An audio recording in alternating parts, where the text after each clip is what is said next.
All right. You should like call in right now. Except now I start the recording, I'll probably start cussing on the phone or something.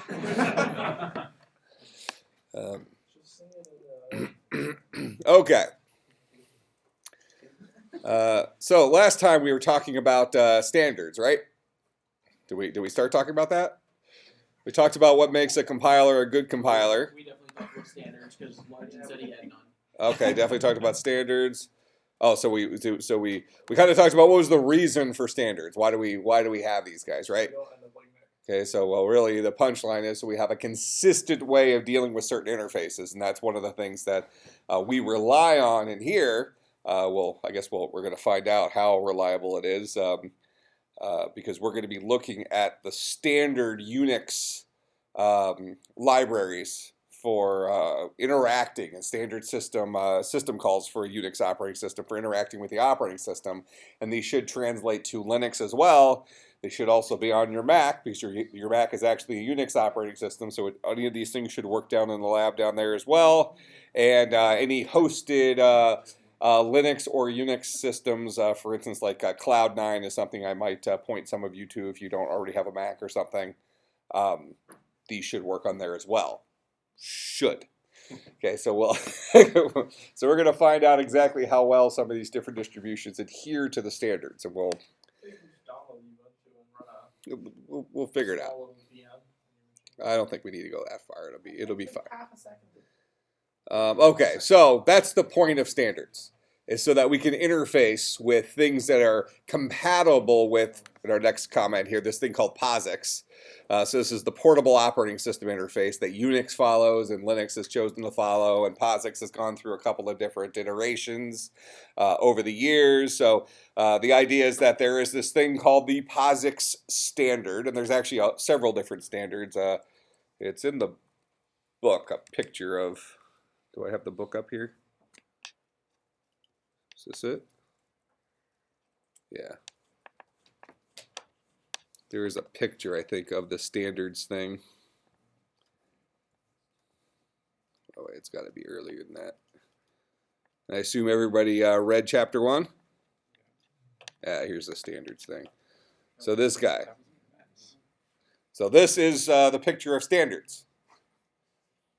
And ultimately, you see all these guys ultimately kind of, sort of get down to this one box here that says POSIX. And we hope that all of our modern operating systems follow the either the standard Unix v4 or the POSIX 2008 standard. And then we have this idea of how well does it adhere to that standard, right? Just because something meets a standard doesn't mean it's concrete exactly meeting that standard. So we'll find out. So in any case, that picture doesn't really tell us much other than the growing pains of standards over the years, right? So these are all wars over who should establish the actual standard, and finally, after the game of Plinko, it all fell through down to this final guy, the POSIX 2008 standard. Okay, and this is the single Unix specification, is the SUS thing, and those guys are kind of, in league together, if you will. They've merged into this final POSIX dealie. And what this effectively says, actually this is the SUS version 3 that effectively says this, so POSIX 4 and SUS 4 probably gives us a little bit bigger number than this, but effectively there are 84 standard header files, so these should be C header files that are made available in any Unix distribution. 1,123 system interfaces. These could become in the form of system calls or options on system calls. We'll talk about those. And 160 utilities. And we'll enter your homework assignment actually tonight. Well, I guess for most of you, Friday early afternoon,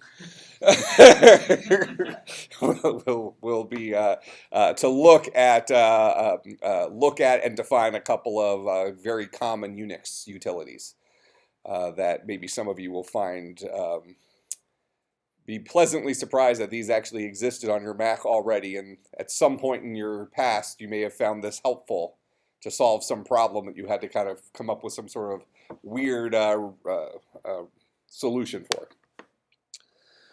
All right. So that's what the standard kind of says, is all of this stuff should exist on operating systems that match this POSIX compliance. Therefore, as long as you write a solution, a piece of system software that is POSIX compliance or assumes POSIX compliance, you could assume that those header files, those system interfaces, those utilities are available to you on that system. Make sense? So again, that kind of goes hand in hand with the previous slide, with what's the point of standards. Now, does that necessarily mean that you can write your program once and it will run on any Unix machine?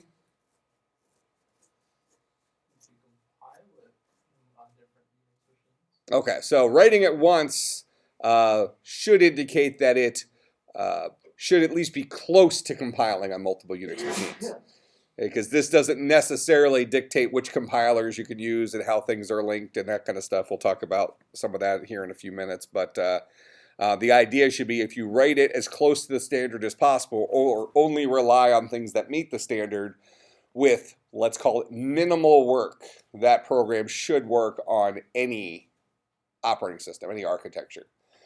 So for those of you who have ever been like on your, I mean, this is going to be most common for some of us on your Mac, or if you've ever run Linux. This is something you probably wouldn't have had an experience with on a Windows machine, where you've downloaded a, the common name for them is something called a tarball, a .tar.gz file. Okay, so that's a zipped tape archive file. So typically collections of Unix source code or collections of application source code are distributed as a tarball. And what you can do is you unzip it, you untar it, and then you typically do like a ./configure, then a make install on these things. That effectively goes through the whole compilation process. So you compile your software. So instead of double clicking on the setup icon on a Windows thing and it just goes and does the little wizard and stuff, this is configuring it for your, configuring all the header files for your particular distribution. So it might take some different twists and turns for Ubuntu that it would for the Mac OS as it would for something else. Then it's going to locate the C compiler on your machine and any of this other stuff. And ultimately, the make command does a build in the right order for all of the different source code files that are in there. And then make install takes the outputted binaries, the actual program files that it just built, and shoves them into the right directory structure, somewhere on your machine. And we'll look at that. And it looks like 4 slides down as we're going to be looking at that. So the idea would be that if a piece of software is written with POSIX compliance, you should be able to distribute the source code to any POSIX compliant operating system, and as long as the correct compilers are installed on there, compatible compilers are installed on there, it should be able to build that source code for that particular architecture. So platform independence should be possible. Okay? I wouldn't call it 100% foolproof, but let's call it should be. Fair enough. Out of curiosity, how many of you have ever worked with a tarball before? Either unzipped one and did a, huh? What does worked with mean? Well, used one, did the whole make config thing, followed some tutorial or whatever, or had to download one and installed an application that way. Yeah, I guess is what I'm saying. What else could it mean? It's like Bill Clinton, depends what your definition of is. Okay. So, any case, that's our POSIX standard. All right, so now we're back to operating systems kind of concepts, because, again, this is systems programming, and we're talking about how do we directly interface with the operating system, not necessarily through predefined system tools. POSIX indicates what system tools should already be there. Then a distribution like Windows, like the Mac OS, like Ubuntu, comes with additional standard software that you could assume is there. But if we want to write our own software, we're going to be interfacing directly with the capabilities of the kernel, which is actually the operating system. And the kernel has facilities for process scheduling, memory management, file systems, process management, device access, networking stuff, and then it's going to have a whole system call API. And these are all things that hopefully you remember from your operating systems class that we discussed at some length, right? Okay, so the whole system call thing exists there as our, let's call it our safe mechanism for talking to the operating system itself. If we need the operating system to do something on our behalf, our best bet would be use a system call rather than somehow, because our operating system has, especially with a microkernel, the very important parts of the operating system are, miniaturized, if you will, and highly protected. So we need system calls to kind of get through the bouncer to get us down to that level. And then especially if these system calls follow the POSIX standards, now all of a sudden we can rely on a consistent set of system calls being available across several different POSIX compliant operating systems. So now it doesn't necessarily matter which distribution of Linux you use. How many of you in here have ever installed or used a Linux operating system for even a few minutes? Okay, what Linux did you use? Throw something out there. Ubuntu? Anything other than Ubuntu? Kali, okay. Yeah, we use Kali. I have Crosh on this thing. What'd you say? Mint, okay. Debian, Red Hat. Red Hat, Debian, Crosh. Crosh? I haven't heard of Crosh. Specifically for, also called Ubuntu. Ubuntu? It's for Chromebooks. It's basically Ubuntu for Chromebooks. Okay. It's not actually Ubuntu. Was it, so what does it run out of the browser? Not technically. Like, that's where it starts, but then it doesn't do So it kind of hacks the Chrome OS Yeah. and it embeds itself somewhere? Yeah, it's pretty well. The Chrome OS is based on, I think, like the basis of Linux. I'm pretty sure. Oh, probably true. Yeah. Yeah, okay. Fair enough. All right, so now what made you choose, besides, like this is the one that will run? Okay, generally speaking, what makes you choose one Linux distribution than another? Why pick Ubuntu versus Red Hat or Fedora or SUSE or... It's the most popular. All right, just maybe Buzz? Okay. Ubuntu is more of a desktop Linux brand, whereas Red Hat and Debian are more of a server kind of cloud. Okay, what dictates that? What does it mean to be more desktop-centric versus server-centric? Ubuntu sort of, well, Ubuntu has multiple branches, so that's kind of lying. But Debian, Red Hat, I think, has guaranteed support for servers, so therefore you can get support for your Red Hat, whereas Debian and Ubuntu are just kind of as is. Okay, so Red Hat has branded themselves as a enterprise product, right? They spun off, their consumer product? Red Hat has a consumer product called Fedora. Yeah, so in the early days, Red Hat was actually the cool kid. The early days of Linux, Red Hat was the cool consumer Linux, and then they decided to become an enterprise product, kind of in competition with like Sun Solaris back then. And they spun off a version of Red Hat Linux called Fedora. Get it? Haha, the hat, Fedora. Okay, called Fedora, which was pre-configured to be user-centric, similar to Ubuntu. For all of these different Linux distributions, the core OS is identical. It's the Linux kernel, okay? Not the Ubuntu Linux kernel, not the SUSE Linux kernel. It's the Linux kernel, which is maintained by a big group of nerds, okay, for lack of a better word. Okay, so they're all using the same kernel. Some of those kernels might have custom plugs. They might have custom builds into them for security or something like that. Maybe the enterprise ones have certain things that are automatically augmented onto the kernel to make it, lend itself to certain types of problems. But at the end of the day, it's the exact same kernel, just with potentially a different configuration for when they built it, when they actually built the kernel. So the operating systems are identical. So what's the difference between an Ubuntu or a SUSE or a Red Hat? Remember kind of week one in operating systems, we talk about what's the difference between an OS and a distribution. So Ubuntu, Red Hat, SUSE, these are all distributions, right? So the Ubuntu distribution, which I admittedly haven't used in a while, I think I actually used one last year or something. I used to be a big Linux person until at some point you stop wanting to hack on things. You just want things to work. So one of the reasons I like the Mac so much is you've seen me operate out at the terminal quite a bit. And I like using a lot of the Unix commands. So it's going to be nice in here to be able to do some of that stuff. These are things I'm used to doing that I learned when I was using Linux. It still exists on the Mac because Mac is POSIX compatible. It's a Unix operating system with a fluffy front end on it, right? So that's where the kind of the power comes in. But I stopped liking to work to use my computer.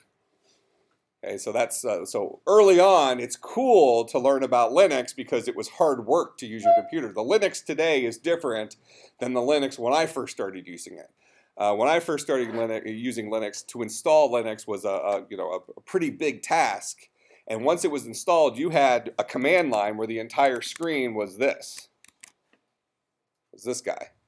That was your whole screen. No graphics, no windowing environment. It was a DOS prompt. Okay. Like now, oh, you want to get X windows working? Okay, well, we got to configure that. Well, now we got to teach your teach your distribution how to talk to your graphics card.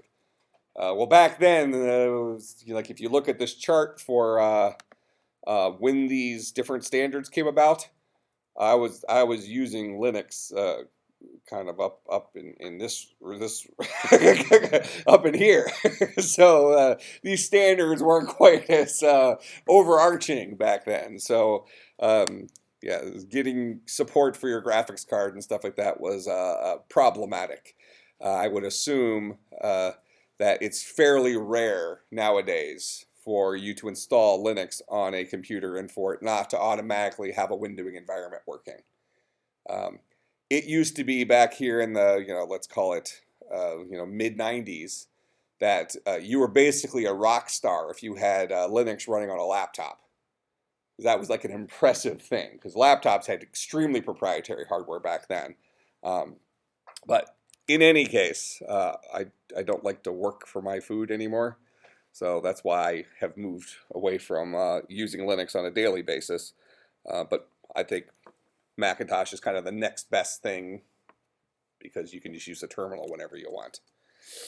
All right, so in any case, this whole system call API adds a level of comfort across all POSIX compatible, in our current argument, across all POSIX compatible operating systems, so that we're experiencing them through the same system calls, through the same utilities. Now, those system calls, if we deal with like a FreeBSD, okay, probably my favorite. Anybody in here ever use FreeBSD?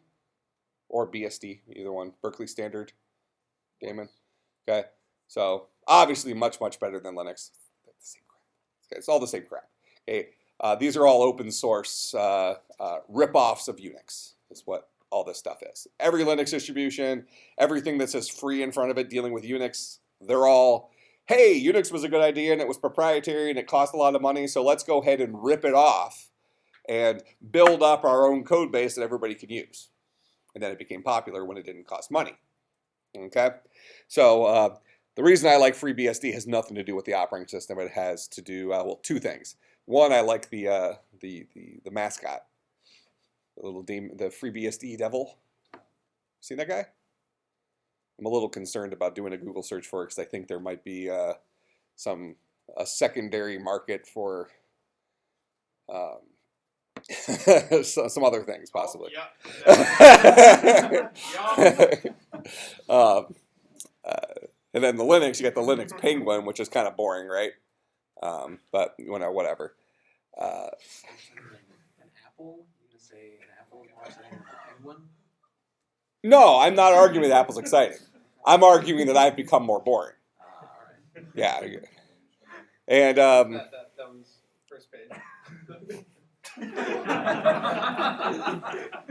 Now, interesting backstory. I don't think any of you actually know this, but well, several of you are aware that at a point in my life I had a big yacht. Several of you kind of knew this, right? So I had a giant yacht when I had my companies and was making zillions of dollars and thought I was better than people, and it's a whole good story I could tell you at some point. But in any case, I went out and bought a yacht on impulse. It's a huge yacht, and being a geek, I had the Linux Penguin and the FreeBSD Devil logos on my yacht, and the name of my boat was called Open Source. So, just, yeah, that's a dark time in my life, I guess. I mean, you were just discussing buying a plane earlier. No, I didn't say buy a plane. I said I might want to like rent a plane, learn how to fly first, and then like rent a plane and that kind of stuff. I feel like a helicopter would be a lot near your speed. Huh? I feel like a helicopter would be a lot better. Really? Yeah. Well, I wouldn't mind that. I just want to learn how to fly a plane or learn how to fly a helicopter. Either one of those would be cool to me. Like, I want to understand that world of, oh, I'm going to go to Kansas City today. Do I drive or do I fly myself? What's that world like? Does it economically make sense to choose to fly from here to Kansas City in your own personal plane that you rent for the weekend or something? Or is it pretty much as cheap just to go Southwest? I don't know the answer to I that. think it's more expensive, but is the waiting in line and going through security and everything? I don't have to wait in line when I fly Southwest. I'm fat. You have to wait in line through security, don't you? Barely. They let me go through the special one because I don't fit through the other one.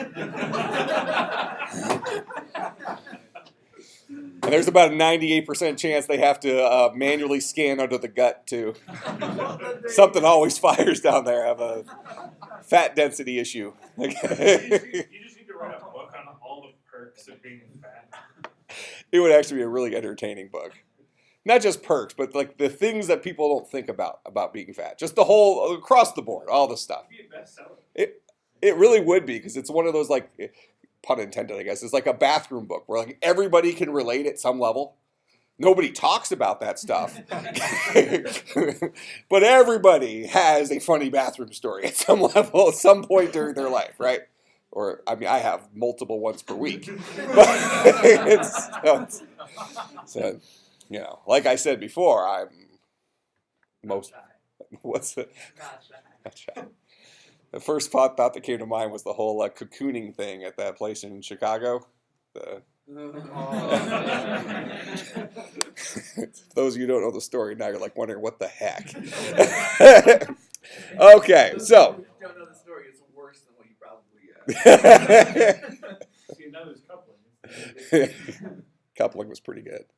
Okay, so in any case, that's kind of our argument here with the kernel. So we want to think about the kernel as being the actual operating system, and kind of disconnect ourselves, uncouple ourselves.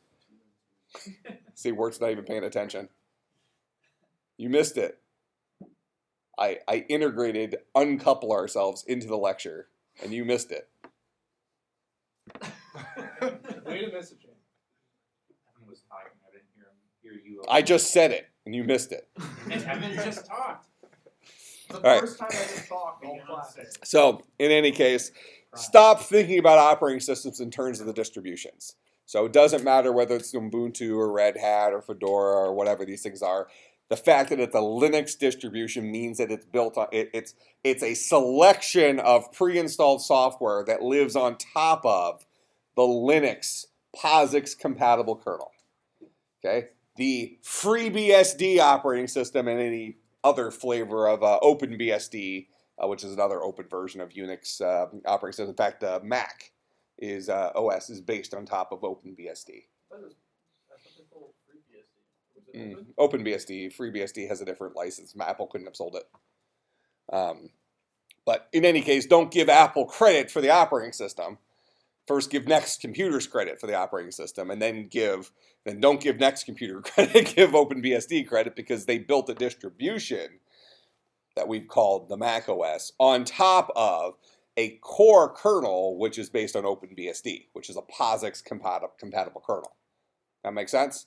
So even though there's hundreds, let's say, of different Linux distributions and Unix distributions out there, they all fit into one of, let's say, 2 or 3 different little categories in terms of which kernel they're built on top. And they're all the modern ones at least, are built on top of a standard POSIX compliance idea. So they might have some things that go beyond POSIX, but they should at least have the minimalistic set of what's in POSIX. So when you're writing system software, if you stay completely within the POSIX standard, you give yourself the highest likelihood of your software running on multiple distributions of POSIX compliant operating systems. Make sense? Kind of understanding the world that this lives in. All right, so now we think about the CPU itself. When we ask the CPU to do something, whether we're doing this through system calls or whether we're doing this through direct calls, the CPU can be in either kernel mode or user mode. Are we doing things on behalf of the kernel? Usually in modern operating systems, when we say kernel, we're really talking about the microkernel, the important parts of the operating system. So are we doing things on behalf of him, or are we doing things on behalf of the user? So when the CPU is operating in user mode, which is most of the time, right? When we write a piece of software, whether it's a Java program, it's another layer because it lives in a virtual machine. But if we wrote a C program and ran it from our home directory on the Mac or on your Linux computer or whatever, it's going to be in user mode. Therefore, you're not going to be able to access very important portions of memory and very important portions of the file system because you don't have the necessary credentials. Okay, this is a theme in POSIX compatible operating systems, Unix, flavors of Unix operating systems, is the important aspects of the system, whether it's protected memory or protected file systems, are completely guarded by which mode you're operating in. And your default mode is user mode, which means you can't access anything bad. The only thing you can destroy is really your own stuff. And that's because we're gonna talk about permissions and groups and stuff like that in the next couple slides, I'm assuming. So it's a layered approach in terms of how we can actually get at those things. To get into kernel mode, to give ourselves access to that, we need to somehow enter into kernel mode on the CPU to give us access to the kernel important protected stuff. There's multiple ways we can do that, but all of them are going to be relatively difficult. Okay, some of you have probably, how many of you have ever done what's called rooting an Android phone? Okay, what does it mean to root an Android phone? Yeah, that's effectively get into kernel mode. Okay, so Android is based on a Linux. It's a POSIX compatible operating system. It's based on a Linux distribution, and to root it means give myself super user access, which effectively then says I'm allowed to now access kernel space. And if I can access kernel space, now I can manipulate things at the microkernel level, which now allows my operating system to act differently if I manipulate the right things in the right way. Okay, and then all of a sudden your Android device can maybe do some things that it wasn't necessarily originally intended to do because you put some extra stuff on there. Well, Android's actually even trickier. Rooting Android is, modifying Android, even though Android users in general view Android as being the more open of the two, right? Apple's very proprietary across the board. Android is more tricky than a standard Linux install might be because of the virtual machine aspect of it. Because Android is based on the Java virtual machine, the applications that run on Android, I guess I should say, the operating system itself is a POSIX compatible Unix-y thing written in C. That's what it is. But the applications that run within their own virtual environments. They run inside of a virtual machine. So it's actually quite a difficult task to get Android applications to kind of intermix with each other and affect each other. It's much easier for an Android application to drain your battery by, draining the battery is always kind of the biggest effect we see on an Android device because it's much easier for an application to cause harm to the operating system than it is to cause harm to another app. Very rarely will you see one app crash another app in Android, unless those apps have taken advantage of some of the new hooks in the Android operating system that allows apps to communicate with each other. Only then can those apps actually talk to each other because they're living in different virtual worlds, if you will. But they all live within the operating system, so if they can somehow access the microkernels, specifically in a rooted system where things aren't operating under the same protection guidelines as stock Android, that's when you can start running into more problems on Android OS. And then you have the starting point, which is less common now, but was very common 2 or 3 years ago, where your cell phone provider, the people that made your device, they shipped it with a version of Android that was rooted on their own. They basically said, okay, well, Google's Android wasn't quite right for us, so we changed it. And we added some stuff to it, and trust us, we made it worse. and then we shipped it, is what we did. So it becomes a problem. So it kind of becomes an interesting thing, I think. Like with Apple, you pretty much know what you're getting. You're getting proprietary, you're getting Apple's way or the highway. Unfortunately, with Android, you don't even know for sure you're getting Android.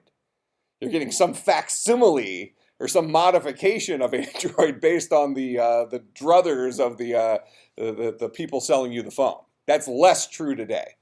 Google has made some effort in the last couple of years to kind of rein back in their OS, and now it's significantly more common for like a Samsung and HTC, definitely the Nexus devices. When there's a new version of Android, they immediately get the updates because it's AT&T carriers have been blocking. Really? My dad had this problem with the Nexus.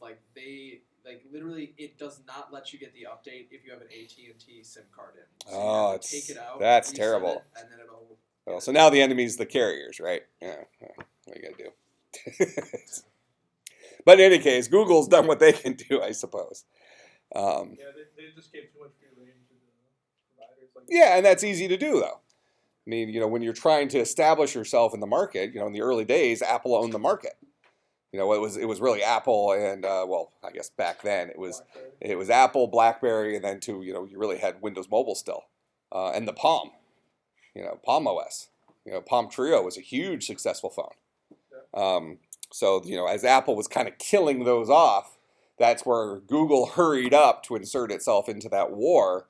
And in the early days, I mean, nobody used an Android phone, but because of Google's kind of the antithesis to Apple, Android got up to speed very quickly. Now those two kind of just dominate the market. That's why Windows, actually, their mobile product's a pretty good product. I very rarely met anybody who has used a Windows mobile phone who doesn't like it. There's just no apps. Because if you're an app writer, why would you write an app for something that only has 0.4% of the market? Doesn't make any sense. So, the only thing worth supporting now is iOS and Android because, on the given week, depending on how you read the statistics, they roughly own 50% of the market each, depending on which version of the phone they have. But they're the two big players. That's it. That's all that exists. All right. So back to this. Obviously, this idea of kernel mode versus user mode kind of tells us how much damage can we do. Can we only screw up our stuff, or can we screw up the rest of the operating system as well as other people's stuff? Because Unix is designed to be a multi-user operating system, where Windows is not a multi-user operating system. It wasn't designed to be a multi-user operating system. It's designed to be a consumer-facing operating system. So Unix... Which version of Windows are we talking? Oh, all versions of Windows. I mean, Windows multi-user support is an afterthought they added to it for mostly being, data servers, not. I feel like NT was multi-user for now. When would you ever have more than one person utilizing an NT workstation at the same time? Maybe as a telnet service, but realistically speaking, it wasn't designed for that, and that doesn't make it bad. Right. It just was a single user focus. And then it was also a center point for shared resources, shared printer, shared file system. So you might have multiple users sharing the hard drive or data cluster on a single NT machine, but you wouldn't have 5 different users on that NT machine running an application directly on that machine. It wasn't a common use. It wasn't the job they were trying to solve. That wasn't the problem they were trying to solve. So Unix, since the beginning, has been a multi-user operating system, which means you have home directories for multiple users' accounts, which means we have to have permissions for different users, different groups, things like that. And as a single user, I need to be protected. Well, the least protection I have is for myself. I can just run amok in my own home directory and delete everything because I have ownership of it. So as my application runs, my application is running as if it's me, and if I want to delete everything in my directory, I can't. Okay? That's on us, or that's on me rather, the developer. But your normal user mode application can't run into somebody else's home directory and start deleting stuff because they lack the permissions. They can't run into the root file system. We'll talk about the singular unified file system that Unix uses here in a few minutes. But you can't just run to the root directory and just say remove all, unless you have the correct permissions, which would be bad. So in any case, this is kind of how the security model exists here. Kind of our interface with a Unix system, certainly a remote interface, is through something called the shell, which is effectively what I'm using right here. This is the shell. All right, so this gives us direct access. We're talking to the operating system, but this is a command line type access rather than a graphic user interface type access. There's no difference between this and a graphic user interface. In both cases, I'm either typing commands or I'm double clicking on things, and those things ultimately translate into requests to the OS.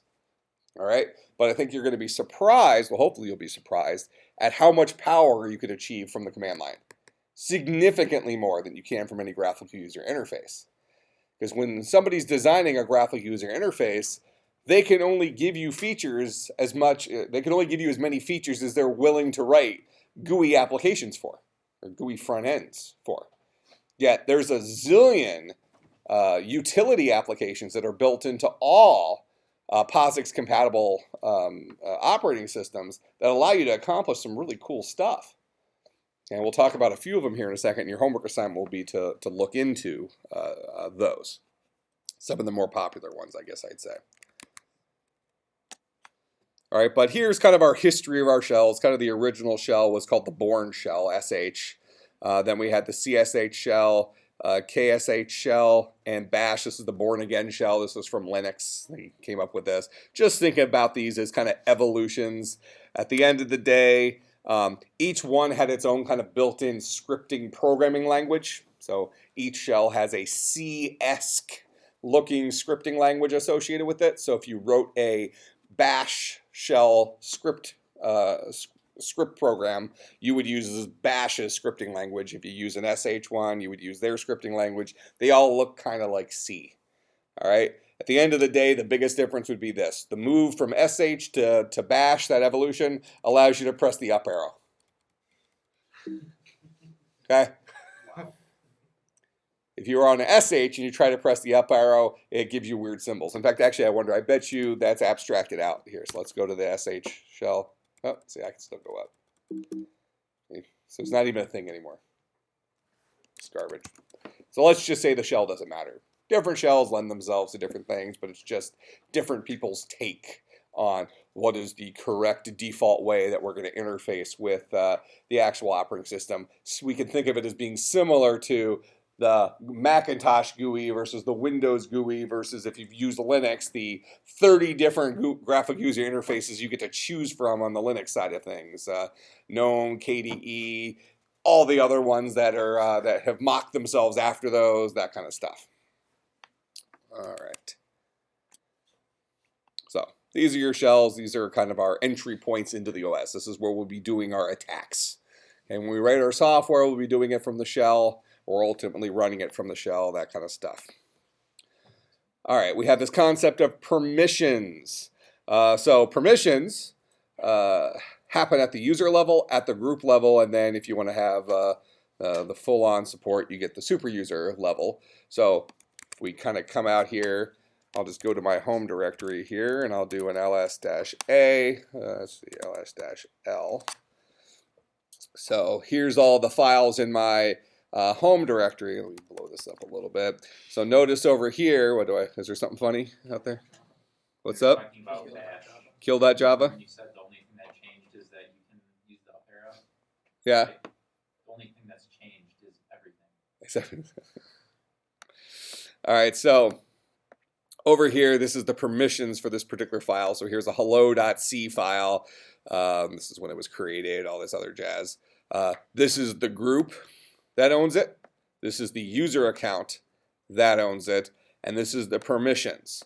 So the first three here is the, actually it's the first one is whether or not it's a directory or not. So then the next three is read, write, or execute for the owner, the user owner. The next three are read, write, execute for the group. The last one is read, write, execute for everybody else. Okay, and we set those permissions using chmod. So if I wanted to change homework C here, this guy, from read, write for me, read for everybody else, to full access for everybody else.